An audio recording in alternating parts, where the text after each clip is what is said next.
Welcome to Chasing Baseball's Immortals, where I explore every 20th century Hall of Famer and the key playing days card that defines their legacy in my collection. Today we're turning the spotlight on Ernie Banks and his iconic 1954 Topps rookie card, one of the true crown jewels of post-war collecting. Let's get started. Few players have embodied the spirit of the game as naturally as Ernie Banks. Born on January 31st in 1931 in Dallas, Texas, he rose from humble beginnings to become one of the most beloved figures in baseball history.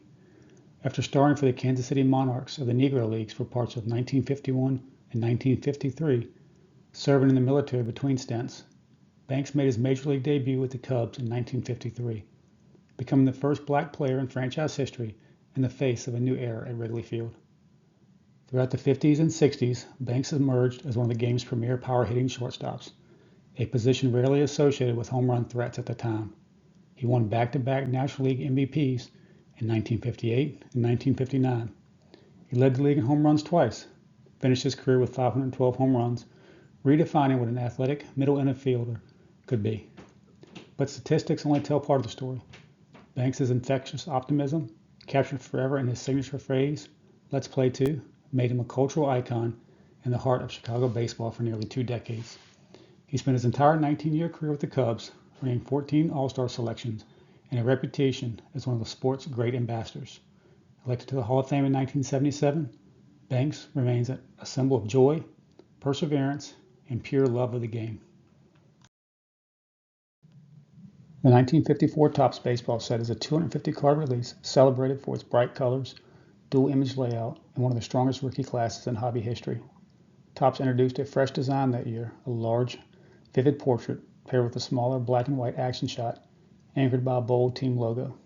The set is headlined by iconic rookie cards of Hank Aaron, Ernie Banks, and Al Kaline, making it one of the most desirable post-war issues. It's loaded with star power, featuring legends like Ted Williams, Willie Mays, Jackie Robinson, Yogi Berra, and Whitey Ford.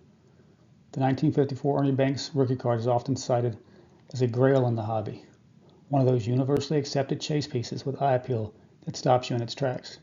The crisp white background with the bright portrait, the classic batting stance, it's everything collectors love about early Topps design wrapped in one iconic rookie. I remember seeing this card for the first time in the old monthly Beckett price guide and thinking it was untouchable, a dream card I'd admire from afar. And over the years, that feeling hasn't changed much, because the price has only climbed. Today, a solid mid-grade example typically runs between $1,500 and $2,500, and even a PSA's 2s hover around $800. What makes it even more remarkable is that it's not an especially scarce card. More than 9,000 copies have been graded between PSA and SGC. But availability doesn't always matter when a card carries this much history, beauty, and emotional pull. The 54 Banks remains one of the hobby's most beloved rookies for a reason. All right, now let's look at my example of the 54 Topps Ernie Banks. Here is my 54 Banks. When I was looking for this card, I wanted to make sure that it was nicely centered. I didn't want it to be cut off at the top, and especially didn't want the snowing around his face, which is common. And this one is a little off center top to bottom, but it's not cut off at the top, and that's not quite as visually as prevalent as the left to right centering for me. But just a great overall looking card. The back, well centered, no paper loss, and minimum wear.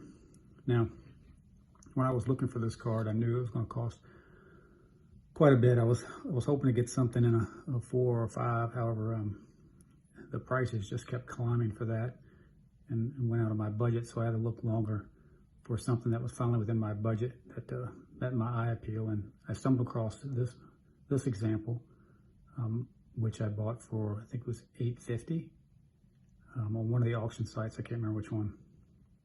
And I think I overpaid slightly, and I was okay with that because I knew to get something centered without the snowing, that you'd probably have to pay a premium. So this one is a SGC2, and For the life of me, I have searched and searched to try to find out what would be causing it to be a 2. I haven't found any wrinkles. I mean, the centering would have maybe some impact. There's a little bit of wear on the corners. The back has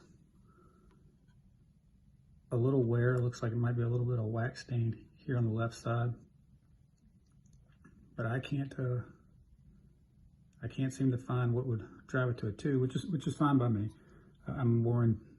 I just wanted to make sure that I had a nice visually appealing copy for my collection that was well centered, and this one fits the bill. And that concludes my Ernie Banks collection. Collectors looking for an Ernie Banks card are in luck. The man simply doesn't have a bad one. Well, maybe his 1961 Topps. His joy for the game is transparent on every piece of cardboard he ever appeared on. Narrowing down the list is unfair, but there are 3 standout options I'd like to highlight. First up is the 1955 Bowman, Banks' second-year card and an absolute stunner. The 55 Bowmans have surged in popularity in recent years, and for good reason. The TV set design is gorgeous, and Banks' card is one of the best in the entire run.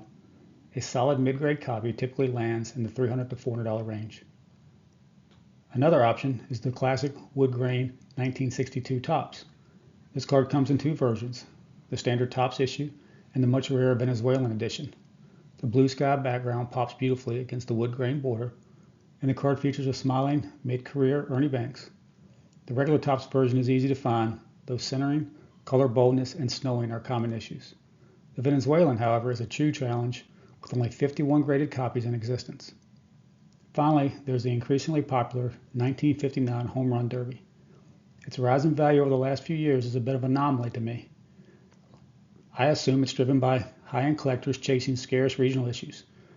The photos are great, but the card itself is black and white, oversized, and printed with a blank back. Normally those traits wouldn't generate this level of demand. After all, oversized exhibit cards are rarer than their mainstream issues, yet sell for a fraction of the price. But hobby sentiment is a funny thing, and this issue has become a major chase with copies of Banks costing a few thousand. If these 3 don't pique your interest, there are plenty of other fantastic Ernie Banks cards for every level of collector. On deck is one of my original childhood chase cards, the 1983 Topps Wade Boggs rookie card. Back in the late 80s and early 90s, Boggs was a perennial batting title contender, and his cards were must-have for any serious kid in the hobby. His rookie was one of those magical cards you could get if you saved long enough. A perfect example of an era when a superstar's marquee rookie was still within reach for young collectors. Times have definitely changed. See you then.